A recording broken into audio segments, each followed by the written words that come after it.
नमस्कार मित्रांनो, कसे आहात तुम्ही? मजेत ना? मित्रांनो, आज तुम्हाला मी एका कॅनेडियन शेतकऱ्याकडे घेऊन जाणार आहोत. कॅनडामध्ये शेतकरी कसा असतो, त्याचं लाईफ कसं असतं, त्याच्या शेतामध्ये काय काय असतं, तो शेती वगैरे कसं करतो, तर हे सगळं तुम्हाला मी आज दाखवणार आहे.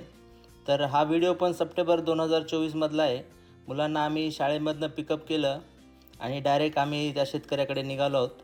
तर तिकडे जाण्याचं मेन कारण म्हणजे की आम्ही त्या शेतकऱ्याकडनं एक मांजरीचं पिल्लू आणणार आहोत. आपल्या घरामध्ये जी सध्या मांजर आहे रोजी नावाची, ती मांजर आम्ही इथनंच आणली. तर तोच हा व्हिडिओ आहे. तर मुलांना आम्ही एक सरप्राईज देण्यासाठी ठरवलं होतं की त्यांना खूप दिवसापासून कॅट पाहिजे होती. तर आम्ही गपचूप त्यांना न सांगता तिकडे घेऊन निघालो आहोत. चला तर मग मुलं कशी कॅटला रिॲक्ट करतात आणि कॅट पाहून त्यांना काय सरप्राईज होतं ते पाहूया आपण पुढे.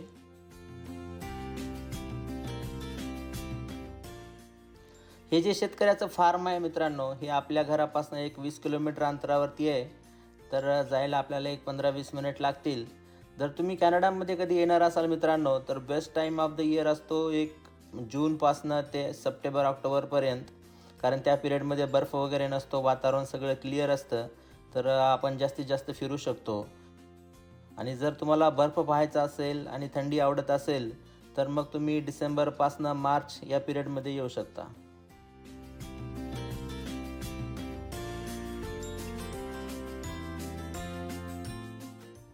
मित्रांनो, तुम्हाला आश्चर्य वाटेल की कॅनडामध्ये शेतकरी खूप मोठा असतो मित्रांनो. इथे कमीत कमी 100 एकर, 200 एकर, 500 एकर एवढी जमीन शेतकऱ्याला एकाच ठिकाणी असते. आपल्या इंडियातल्यासारखं नाही की कोणाकडे 5 एकर, 10 एकर अशा प्रकारचे शेतकरी इथे नसतात मित्रांनो.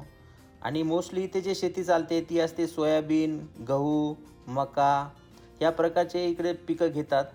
मे महिन्यापासून ते सप्टेंबर महिन्यापर्यंत शेती चालते मित्रांनो इकडे कॅनडामध्ये. आता तुम्हाला प्रश्न पडला असेल की जर एवढी मोठी शेती असेल तर मग याला माणसं किती लागतील.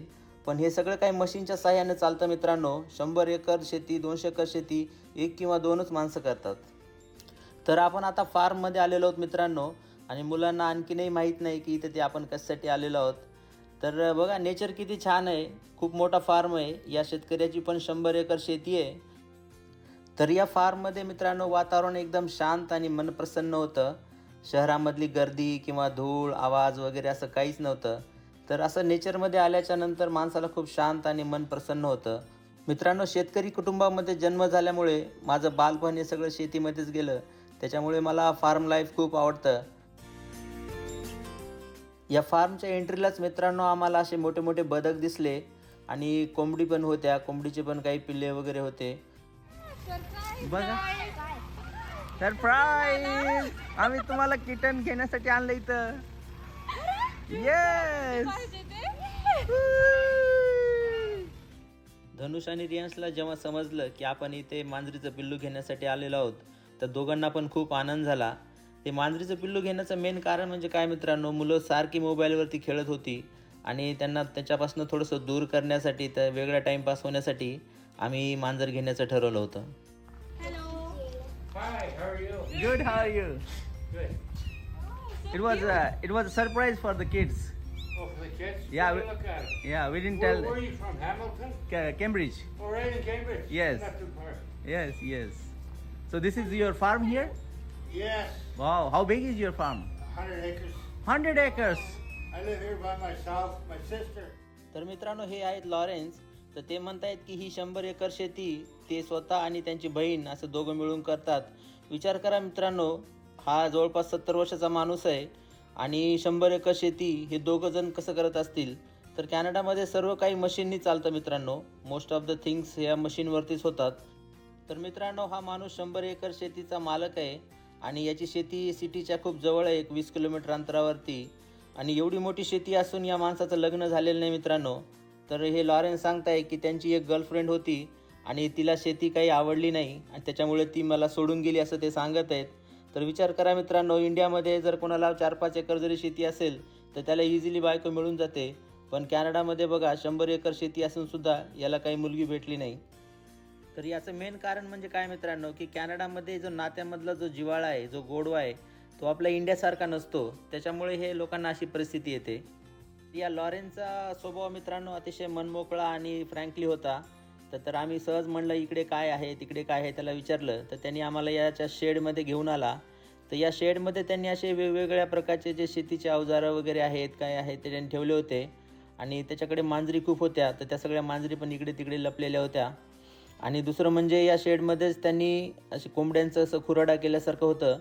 तर इथे भरपूर कोंबड्या होत्या आणि त्यांची अंडी पण इथे खूप मोठ्या प्रमाणात होती. Or come here Okay. around 7 o'clock at night. Okay okay okay okay. तर मित्रांनो, लॉरेन्सच्या फार्ममध्ये बऱ्याचशा मांजरी होत्या. Yes, friendly.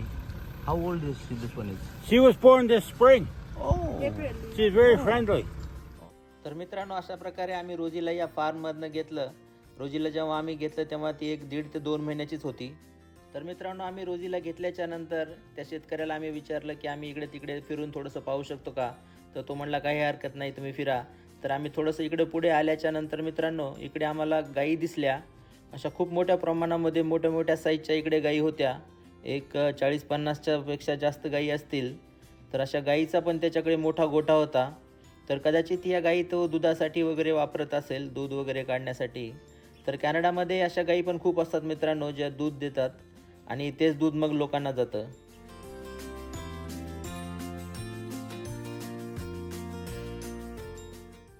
तर मित्रांनो, अशा प्रकारे कॅनडामध्ये खूप मोठे मोठे फार्म असतात, खूप मोठे शेतकरी असतात, 100-200 एकर 500 एकर शेतीवाले.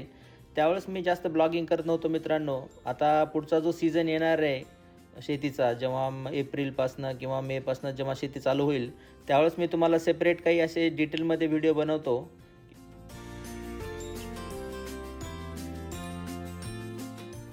ऍपल घेतो आम्ही. घ्या घ्या घ्या.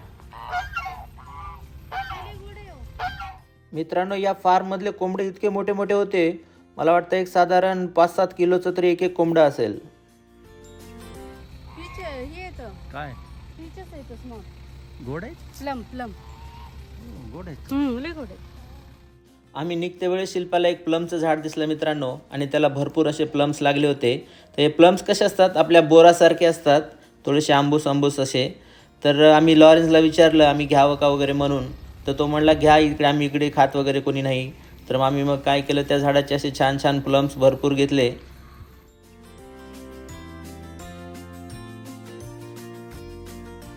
मला तर आवडलं हे खायला. मिडलला जास्त चांगले. हा, माझा हात जात नाही.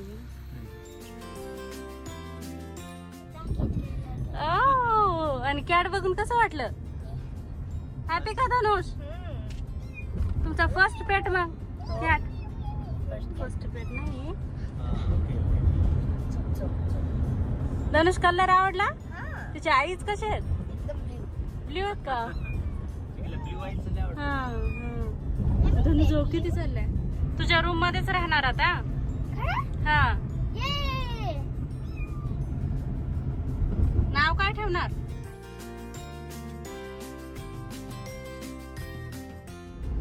कोणाच्या रूम मध्ये झोपणार? माझ्या तुझ्या? आणि दिवसभर कोणाच्या रूम मध्ये राहणार? माझ्या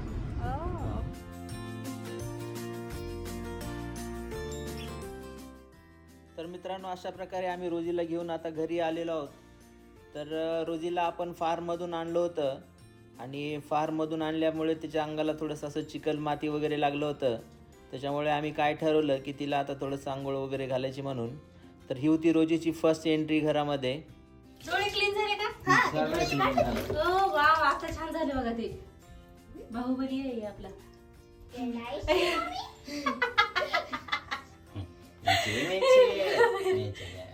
डॅडी आव. डॅडी ते फिल्टर आहे ना, त्याच्यामुळे लय भारी दिसतोय. तुझ्या आईच किती छान आहे. तर लईच भारी वाटायले आता ते डोळे क्लीन केल्या ना.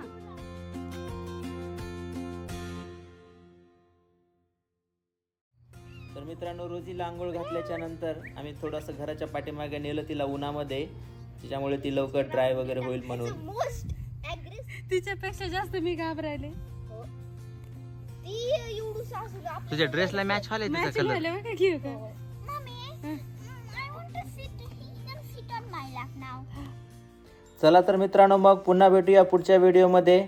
जर हा व्हिडिओ तुम्हाला आवडला असेल, तुम्हाला काही माहिती वगैरे आवडली, तर नक्की लाईक शेअर आणि सबस्क्राईब करा. आणि कॉमेंट्स करायला विसरू नका. चला मग काळजी घ्या, मजेत राहा. पुन्हा भेटूया पुढच्या व्हिडिओमध्ये. Bye bye.